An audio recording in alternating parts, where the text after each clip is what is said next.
we really can tap into this nuance of Yeah. like this spirit and the warrior that we possess that modern day society hasn't got us. Like you're saying, it's so convenient. Yeah. But putting ourselves in these testing grounds, man, in these like immense challenges, there's so much untapped potential that we all have that we can't unlock until we're in that pressure moment. And like, let's see what we're made of.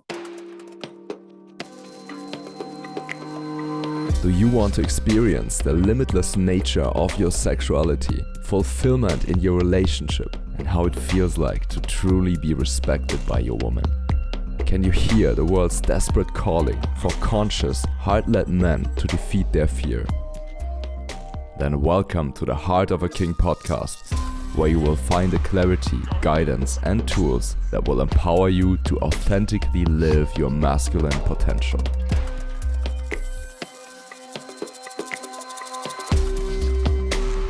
Welcome to today's new episode. Today with a guest from Australia, Blase Grinner. He's a husband, he's a father of three, and he is, in my opinion, one of the most authentic and most powerful men in men's work today. He's running men's retreats in Australia and an international men's group. Also, he has been one of the founding fathers of Conscious Man Brotherhood, together with one of our dear friends, Kelly Gardner. Dude, thank you so much for having me, man. We did. It was myself, Kelly, Preston. There was 11 of us from all over the world, man. There's Aussies, Kiwis, Samoans, people from New Zealand. Created the movement, Conscious Man Brotherhood. Yeah, it was dope, man. It was really beautiful. You know, I've been looking a bit on your story, how you got to do this work.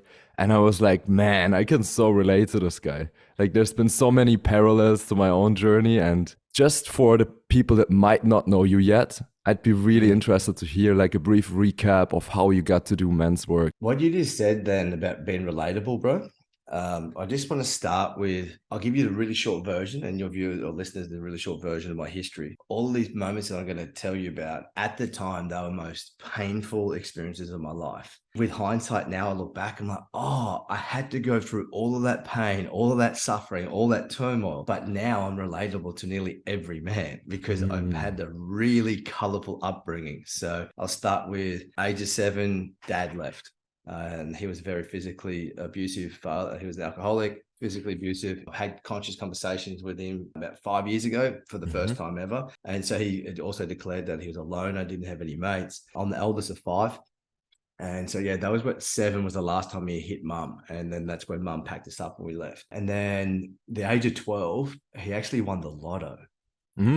Yeah, it's been crazy because I hated money. I didn't want anything to do with money because we grew up in housing commission. Fast forward, then age of 18, I had a 3-year suspended jail sentence. I was molested when I was 9. That was another big milestone sort of thing, pivotal moment in my life. And then age of 20, managed a nightclub. And so it was like full limelight chasing, like just dude, 20 years old, like flair bartender, blowing fire, and this like the limelight chaser. And then I played very high level rugby league as well. So I captained my country where I was born, which was New Zealand. And then after the nightclub, I went into construction where I became a foreman at the age of 24. So most men were double my age or even twice double that I was leading. So I've always had this innate knack of leading. Man, I've really enjoyed leadership. And then it was my brother attempted suicide, man. So I was 22, he was 18. He slit both his wrists, got 26 stitches and was 60 seconds away from bleeding out. He survived. And that was the biggest catalyst. It was a catalyst that set me first wayward. So it's just like he blamed me. So I ended up addicted to anything that could numb out my pain because I didn't have the emotional intelligence to deal with that, man. So drugs, alcohol, pornography, gambling, prostitution, steroid abuse, like everything, dude, everything I was addicted to. And then at the age of 27, I had a spiritual awakening. A spiritual awakening, a couple of months later within the construction industry, they had a suicide prevention company, charity. So I redid this suicide alertness training. But then I had this awareness come. It's like, oh man, I've got all this shit buried from my bro. Now it's time to deal with it. So all of that came to the surface. And that's when I started asking bigger questions of myself. It was like, who am I and why am I here? What's my purpose on the planet? I came to realize that it wasn't in construction anymore. And so then, it took that journey of like starting my own business, which was like so edgy. And man, so that's how I got into men's work. And that's the biggest driving force is like my brother's suicide attempt. But I've lost so many dudes, mates of mine through suicide. And so my biggest mission, man, is to activate a generation of men. so that if men are activated, they've been coming from their place of like heart-centered men and have purpose and meaning, that they won't go down that depression route and go to that statistic that we all know that's like rife. So rather than focusing on that, I'll focus on the other way. Like, what's that? Which is like purpose, meaning, confidence, relationship, thriving, life on your terms, getting out of your head into your heart. Like, let's focus on that. Like, let's have that kind of life. So yeah, in a nutshell, man, that's why I do what I do, bro. Really powerful journey. I can relate to a lot of that. Yeah. Some of your work really includes, especially also your retreats, to have a healthy modern day rites of passage for men, to initiate them. What would you say are the pillars of an effective, powerful initiation for a man, for rites of passage these days? Yeah, man. So if we start, Len, like when I started putting this retreat together, I started looking into like, what does it mean to be a man in today's society? Because what's required of us right now is there's more required of a man than ever before in history. Because yes, he has to provide financial support, but he's also going to provide emotional support. He's going to be super present with his kids, like hands-on role model, teaching a boy how to become a man. So there's like so much more required of him. And so when we started, I've asked so many people, what does it mean to be a man? And it's like, what we believe is taking ownership and responsibility of our thoughts, speech, actions, and emotions, and come from a place of service. So because I think boy mentality is when we do it for ourselves. Man mentality is when we do it for the sake of others, our family, humanity, our wife, our family, that kind of stuff. So from that place, it's like, cool, let's reverse engineer a modern day man's rites of passage. So what threshold do men need to cross so they can be that man that is from service? They can be that man in community. They can be that man that is the lighthouse in the storm for their families, for themselves, that is choosing themselves, that isn't a people pleaser anymore. So we started with the end result, and that's how we reverse engineered it. And so there's like a few reference points for men to know how to use their voice and speak their truth. To men being able to feel their emotions and not fear their emotions and suppress them. For men to know what their value system is. Like unequivocally and unapologetically their value system, so they can navigate themselves and know that that's their moral compass and their inner compass. Then a man have a vision. So if a man has a vision, is inspiring to something, that means he's on purpose, because purpose isn't outside of him. So like, how's he going to unlock that vision for himself? What we also looked at is like, well, where did initiations come from? Where did rites of passages come from? And they came from indigenous cultures, from tribal cultures. So we're like, cool, well, what did they do that we're not doing now? And because what they did really worked well. And so there was like, the information was passed on. There was no hierarchy above below. It was just like, we're here together as a community. They gathered by the fire. Every indigenous culture, we started looking, it's like, okay, what's the through line of every indigenous culture on the planet? They are all connected as a unit and a tribe. So they have the sense of belonging. They have a deep, deep, deep reverence for the land and the country, Mother Earth. They also have a deep connection of reverence with spirit, whatever that is. And they have a role to play within the community. So every role is super important, because the community thrives. If one of those people aren't pulling weight within that role, then the tribe doesn't work and function. So we took all of that ethos, and then we've like, cool. So then now, well, let's allow men to find culture, to cultivate culture, because culture is like, in this generation at the moment, is like, what's the culture of men? And it's like, as a generalization, it's like pretty much go get on the piss. Like, there's like this drinking culture and this macho bravado culture. This is a generalization, and like very general. But like, can we change that culture within the man? So he has this reverence within himself, and he has this culture that he's proud of who he is. He's proud of his essence. And then here in Australia, man, if we go back 3 generations, if we're white, we're not from these shores. So we're on this island, man, in the southern hemisphere. If we go back 3 generations, 4 generations, none of us are from here. So Aussie men don't have a sense of culture, because I'm from New Zealand, and we might be from Africa or Europe, but we're not from Australian shores. So what we do on these modern day man's rites of passage is give men an essence of different cultures. So Aboriginal culture, Maori culture, New Zealand culture, Native American culture. so they can taste it and have a reference like, because somewhere within their DNA is going to remember that.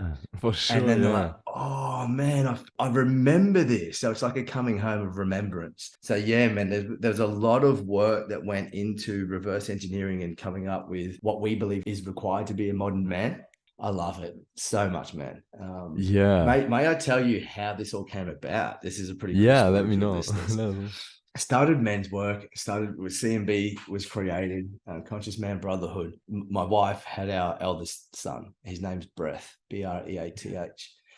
And he was about 6 months old, and it was the very first date that Melinda and I had over like 14 months of her pregnancy and the childbirth and all that kind of stuff. So we went and did a breathwork journey, and it was a rebirthing breath, which is a connected conscious breath between in and out of the nostrils. I went through these 3 transitions, which I don't need to talk about. The 4th transition, and I was like pretty spent energetically, but Spirit's like, if you can line everything up with your chakra system and just be super still, there's something on the other side. I'm like, cool. So I sat up, breathed, and then next thing, bang, man, there was nothing. I was in nothingness, man. There was no physical material. It was just dark.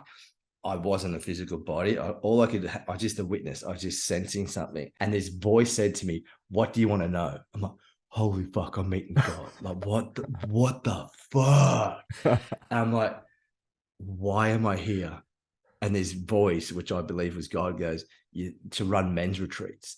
I'm like, I've never run one before. How do I create one? This voice said, this person, there's 4 people.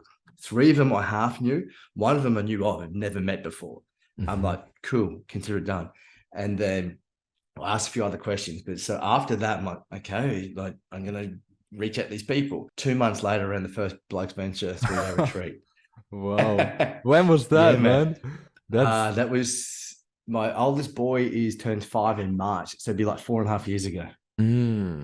Yeah. Wow. And so we've now run 14 of them. And so we've done 14 of the 3-day retreats, but we do like one day BlokesVentures, and we're about to expand, man. So we're just I'm in a place on the east coast of Australia called the Sunshine Coast, which is in Queensland. The very bottom of Australia, you might see there's a little island off Australia. It's called Tasmania. It's like off the mainland. There's a gentleman there. I met him through Conscious Man Brotherhood. He messaged me. He's like, hey bro, I think I've got a thing for BlokesVenture. I hunt.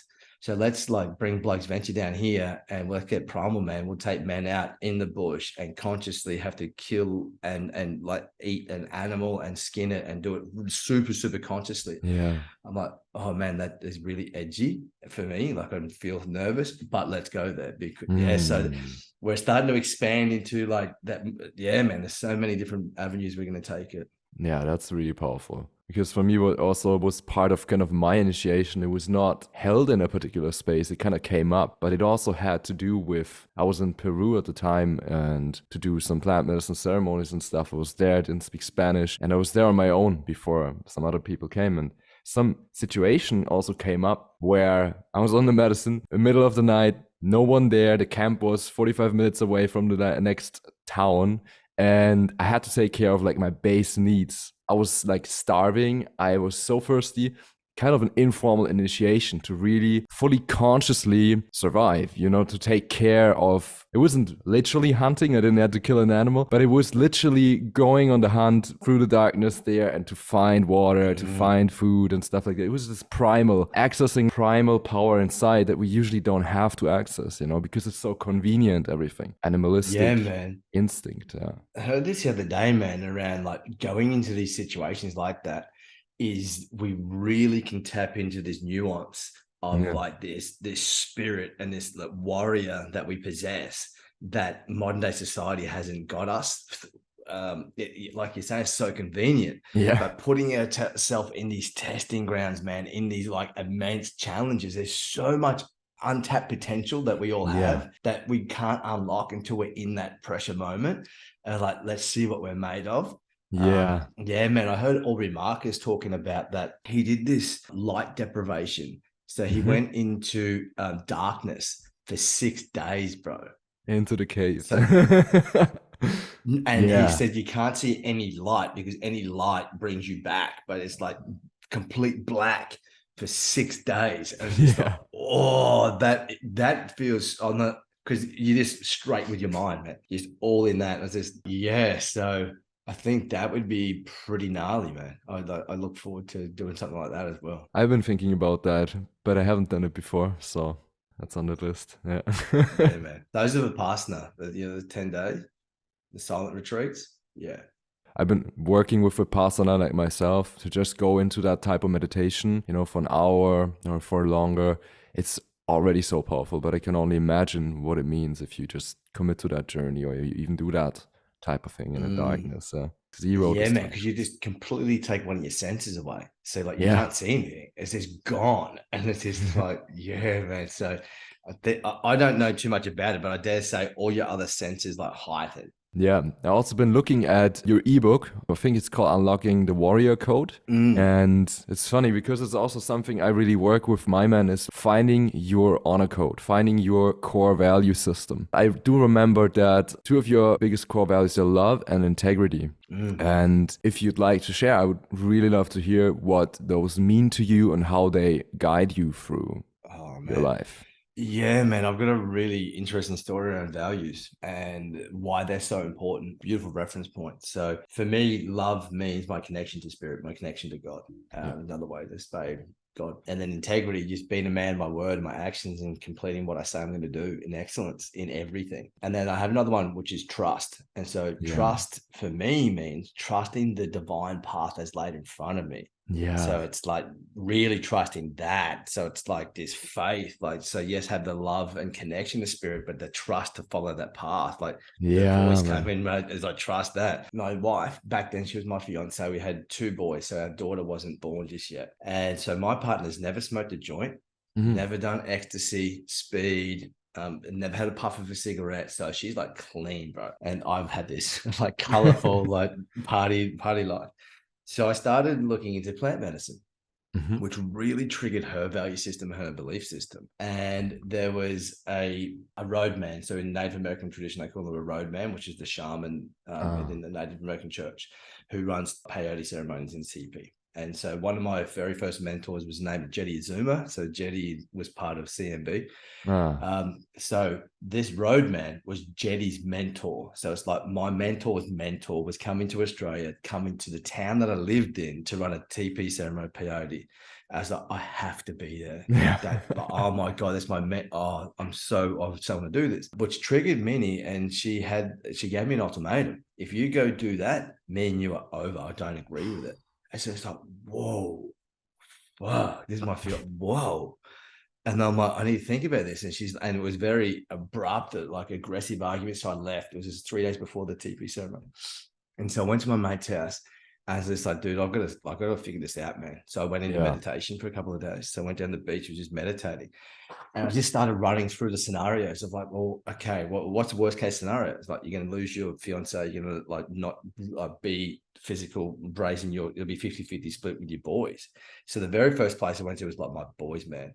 And it's like, well, what would I tell them? I'm like, well, I look at rites of passages and boys coming of age. I'm like, cool. Well, like when they're 12 years old, when they go 12 to the teenage years, like, what would I say why dad left? And I was just like, oh man, I came to this realization because the way that I was thinking about everything is like, my wife is number 1, my boys and my children number 2, man's work is number 3. And then I came to this realization, it's like, man, my faith is number 1. Me and my faith. And it's just, I had this realization that I was putting everyone, my family, everything before my faith, my spirituality. I'm like, well, if I don't have that, who am I? Like I've got to come back to that place. Like, this is me. This is who I am. This is my faith. This is my beliefs. So number 1 is like, oh man, that love, that connection to spirit. It's like nothing can trump that. That's my number 1 value. So okay, cool. So I got that sovereignty within myself. Number 2 was then, what am I going to tell my boys? I have to tell my boys that I stuck true to my values and the divine path that put in front of me. And I trusted that was my path I needed to take. And the only person that can judge me in the whole world is me. Like, I'm the only one can do that. So that's why I made this choice. And the other one is, and this is one of my wife's phrases, that love is the answer and love will always find a way. And I was like, oh man, So I need to let go of this. I need to let it go, because love has no boundary. You can't control love, and just trust my connection to spirit. If it's meant to be, it's meant to be. So with going through all of my values, so it's love, integrity, trust, harmony, gratitude, adventure, and service. So I went through all of my values, the 7 of them. Is me doing this peyote ceremony in alignment with all of them? All of them were screaming yes. I'm like, well, I have to do it.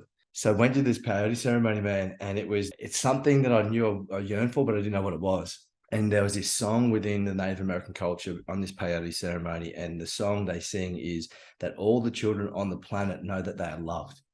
And I just started bawling my eyes out, man, because that's exactly what I feel. And then I realized they started telling me that in the Native American culture, that someone 7 generations before you prayed for you to be here. And all the work that you're doing right now is for the next 7 generations of your lineage. That's like a 500+ year thing. And I was in the middle of that with some medicine, and I was just like, this is what I believe. Like, this is my truth. And so I had this beautiful epiphany and awakening. I grew up in the Catholics. I went to a Catholic school, so the Catholic Church got jammed down my throat, and I didn't like that, because I tried to challenge and learn and question. I just got diminished, and no one had open conversations with it. So the word prayer, I had this thing, man. I didn't like the word prayer. But so after this peyote ceremony, I rang my fiance. I was like, hey, I'm going to come home. I don't want you to come home. So I was like, cool, couple more days, had some space. And she's like, come get your stuff. It's over. I'm like, cool. So it was like 7 days, man. That we literally were separated for like 7 days, 6 days. So I get home, but I was so clear within my value system and what I'd learned that I was able to navigate this conversation. And what I said was like, hey, I love you more than anything. This is how I came to my decision. And I went through all of my value systems. I want to marry you. I want to have another baby with you. I want to complete this life with you. But if we're to do this, I want to introduce something into our family, which is prayer. So every time we sit down and have a meal, we have to live with gratitude from this moment on, that we thank every animal that we eat. So our children don't know it's an animal, a being that's not from the supermarket, that all the hands prepare everything are thanked, that we thank the water, we thank the earth, we thank abundance, that we live in prayer all the time from this moment on. If you don't want to live like that, I understand, but this is who I want to be. And yeah, she's like, let's do it. And so now we came back together, man. And so we had another baby, and we got married. But yeah, my eldest boy now he's almost 5 in March. He leads the prayer, man. And so like, hey, and so yeah, rather than saying amen, we say aho. And so aho is from like men's work. Yeah. And so yeah, it's like, hey buddy, what are you thankful for today?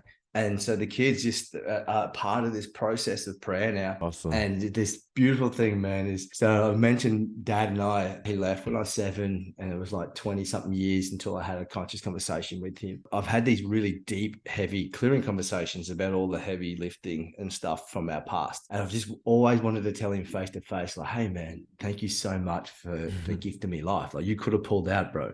You could have pulled out, but I'm here because of you.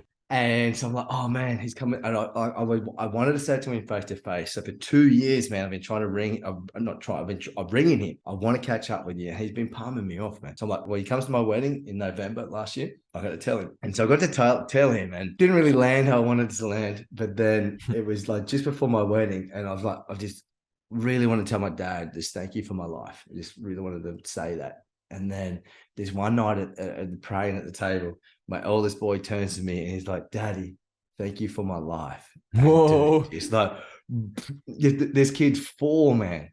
4. And it took me 38 years of my life to say that to my dad. He's 4. And it's just, so it's working, man. What we're doing is working. And that, like, for me, that's why my values are so important. Like, they're my moral compass. Like that, I was about to walk away from my family and my children, and I was prepared to do that because I knew that I could never, ever, ever have any regret, because I followed my heart, I followed my spirituality, my faith, and I stuck true to my values.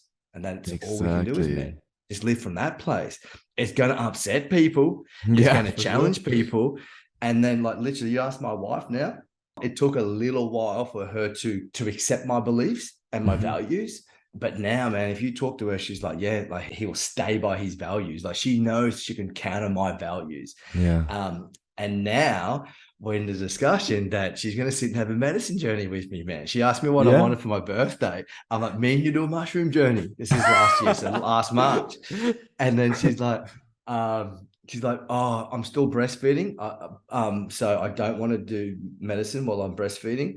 I'm like, cool. So can you, for my birthday, can you sit down and watch the fungi documentary on Netflix with me to show you why I love mushrooms so much? And she's like, yep. Halfway through, she goes, I understand now why you like it so much. I'll do it with you. I'm like, yes. Yes. All because I stuck to my values. Yeah. And I didn't try and change her, man. I accepted that it was like, cool, you don't like it. That's cool. This is me though. And so it's just that accepting of the value systems. And then it's like, cool, I can accept you. I don't have to agree with it, but there's an acceptance. Yeah. And so, yeah, man. Yeah. Thank you for allowing me to share that story, bro. Love that, man. Yeah. And also that clarity and that safety you bring in by being so true to your values and to being so clear about it, you know. I think that also brings a lot of safe space for her to be able to open up to something like that she has been conditioned to be so against, you know.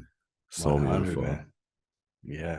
I love that example you brought, because there's difficult decisions we have to make on our path. How do you make those decisions if you don't know who you are, if you don't know what your values are? It's just gonna be like an emotional or over-rationalized decision or whatever. But if you have this value system that you can always come back to, it's just clear and grounded. It's also not easy. I mean, I bet that was one of the hardest decisions you made in your life. This is exactly this trust in your divine path. Yeah, man, there's a couple of other layers to these values set now. And so now, like love, my connection to spirit is my number one value. Yeah. So in moments, rather than Blase trying to have to figure stuff out as well, and like I can feel my like panic set in, it's like, slow down, man. Like literally slow down, stop. Within the stillness, you find the clarity. So literally sit, meditate, and pray. Show me the way. Show me the answer. And because it's part of my value system, I'm connected to that. Yeah. And yeah, man, like where we run the retreats.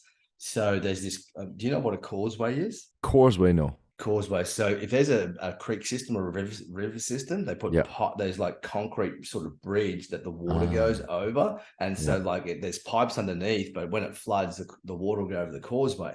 Mm-hmm. So there's a causeway at the base of the property where I do the retreat. 30 men coming to do the retreat. 4 facilitators stayed the night on the inside. 6 facilitators on the outside with the other 30 men. Wake up in the morning, 100 mil of rain overnight. We're flooded in, man. I'm just peaking. And because we're super remote. So we're like, we try to go down and have a look at this other causeway and this 4-wheel drive. We skidded, we parked it, crashed it into a tree. We were going to like get the men to hike in the back way of the bush.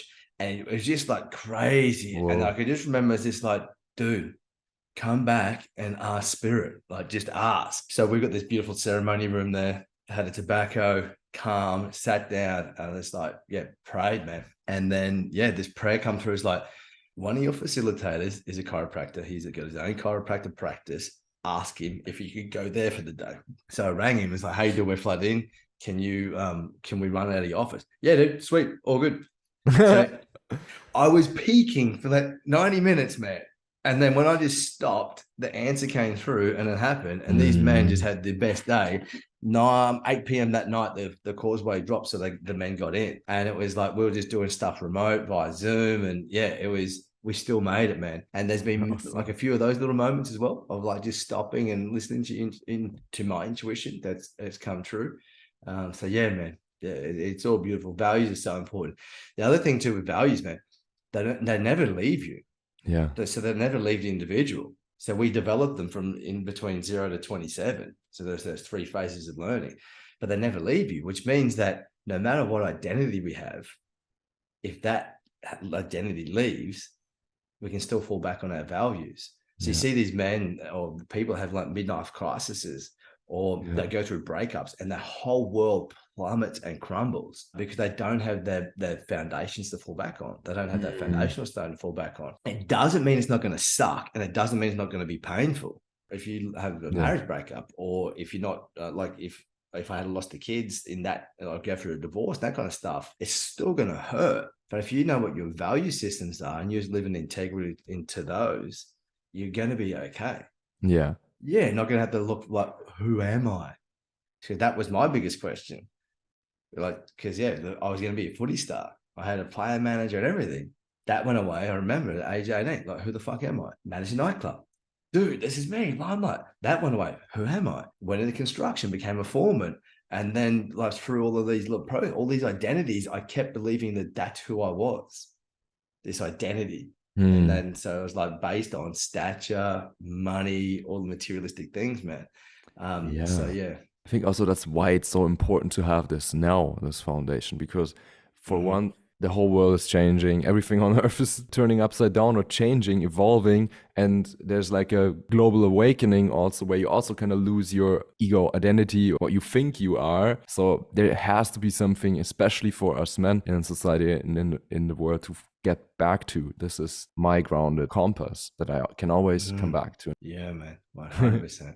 What would you say to a man that is kind of on the fence about joining some men's work? You know, like they've been looking on Instagram, looking there, so this is kind of interesting, but there's still some conditioning or something in the way that keeps them from going into it, from signing up for a men's group. So I'd like to start with this phrase. So any man that's on the fence, that courage isn't the absence of fear. So courage isn't the absence of fear. So fear is going to always be there, dude. But up until now, maybe that fear has ruled your life and ruled your decision-making. I can't do that because of this. And so and I'm going to say we, because I got caught in this for so long, is that we get caught in this, like, what's the worst that could happen? Fear of the unknown, fear of what other people are going to think. And we just live in that constant fear, which is a fucking massive rabbit hole. We can talk about how the government system, society has been set up. But courage isn't the absence of fear.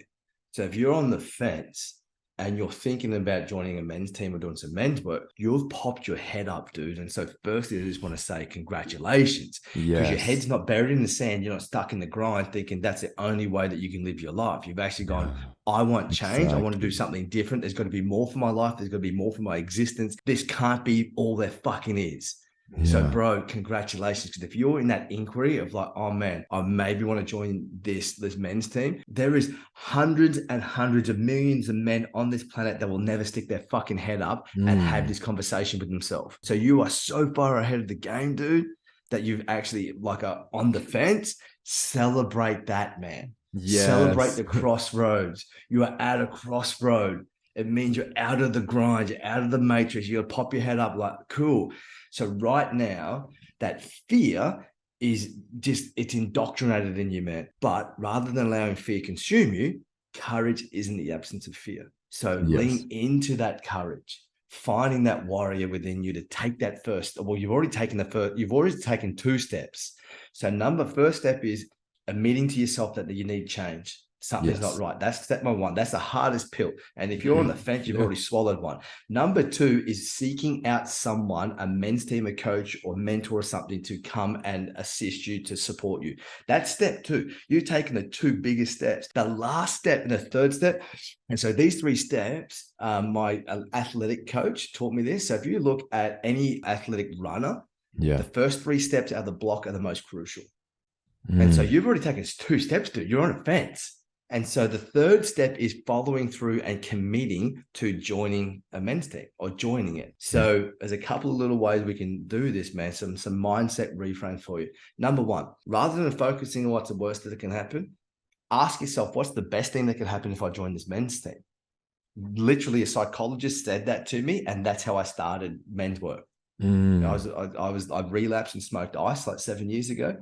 And that was when I seeked some psychology help. And my partner had bought me this personal development workshop with Preston Smiles. And I'm like, I'm not fucking going to that. She's just trying to change me, all this stuff. I was just giving all the excuses and reasons not to. He's like, dude, that's all the worst thing. What's the best thing could happen if you went to that workshop? So I made a list. It's like, well, okay, cool. If you go and get that, it's going to be amazing. If you go and you don't get that, at least you know that thing wasn't how to get that, but that's what you want. And I'm like, oh, cool. I'm going to go do that. So what's the best thing that can happen? That can be the list. The other one is, I like this one, man, because this also gives me a bit of a firecracker, because I'm a man that enjoys direct feedback. And so, like, talk to me fucking straight, man. Give it to me. And so if you're on the fence, it's like looking at life as a game. Are you going to stay on that fence, bro, and keep spectating in your own life? Or are you going to get off the fence, take some action, and start living your life and stop spectating? And by your life, I mean coming in the men's work, in the men's team, working on yourself, because usually the game that's set up is not your game, bro. You're trying to do it because to get your dad to say he's proud of you, or your mum's love. Like that's their game. They have your power, or society has your power, because you're chasing a house or a job or marriage or all of these things that have been sold to us. That's what it means to be a man. And so come play your game, man. Figure out what success means to you as an individual. Like that got me off the fence, man. It's like, I'm sick of doing this for everyone else. I want to do this for me. I'm sick of having these goalposts that have been set to me from other people. Like, I want life on my terms. And so that was able to get me off the fence. And then men's work, found it 6 years ago, and there's only been 2 weeks out of those 6 years I haven't been involved in a men's team, because I know how much I need accountability, because my mind can talk, is a great manipulator.